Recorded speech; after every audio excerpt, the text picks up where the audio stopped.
கர்த்தரை நோக்கி கூப்பிடு, அவர் உனக்கு என்ன பண்ணுவாரா அந்த சொல்ல, நான் உனக்கு பதில் தருவேன்னு சொல்ல. பர்த்திமேயு என்கிறவன் இருக்கிறான், எனக்கு என்ன இல்லை, கண்ணீர். வாழ்க்கையில அவன் பிச்சைக்காரனா இருக்கும், பிச்சை எடுக்கிறது. கவர்மெண்ட் கொடுக்கிற அந்த ட்ரெஸ்ஸை போட்டுக்கிட்டு அவன் அந்த இடத்துல பிச்சை எடுத்து கொண்டு இருக்கிறான். அந்த ஊர்ல அவனுக்கு என்ன மரியாதை இருக்கு? ஒரு பிச்சைக்காரனுக்கு என்ன மரியாதைங்க கேட்பாங்களா? ஒரு பிச்சைக்காரனுக்கு என்ன மரியாதை உனக்கு அப்படின்னு கேட்பாங்க. ஆனால் அவன் உள்ளத்துல ஒரு எண்ணம் இருந்தது, இந்த இந்த நிலையிலிருந்து நான் மாறணும். இல்லையா? எத்தனை பேர் நினைக்கிறீங்க நான் இந்த தரித்திரத்திலிருந்து மாறணும்? பண தரித்திரமா இருக்கலாம், அல்லது ஆவிக்குரிய தரித்திரம் கூட இருக்கலாம். என்னால சரியா ஜெபிக்க முடியல, என்னால வசனத்தை சரியா பைபிள் எடுத்து வாசித்தாலே எனக்கு என்ன வருது, தூக்கமா வருது. பிரசங்கத்தை கேட்கும் போது எனக்கு என்ன வருது, தூக்கமா வருது. இதெல்லாம் ஆவிக்குரிய வறுமை. இந்த தன்மையிலிருந்து மாறணும் யார் நினைக்கணும்? நம்ம நினைக்கணும்.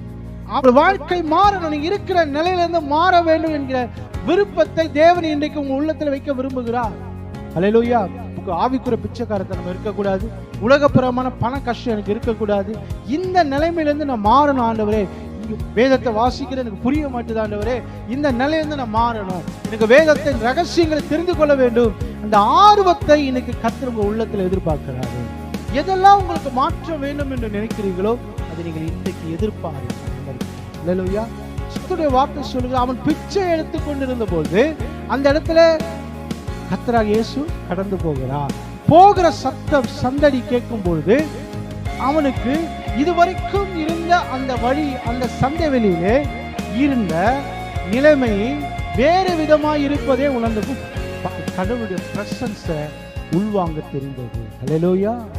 நீங்கள் தேவ பிரசனத்தை உள்வாங்க கற்றுக்கொள்ளுங்கள். இயேசுடைய பிரசனம் இங்கு இருக்கிறது.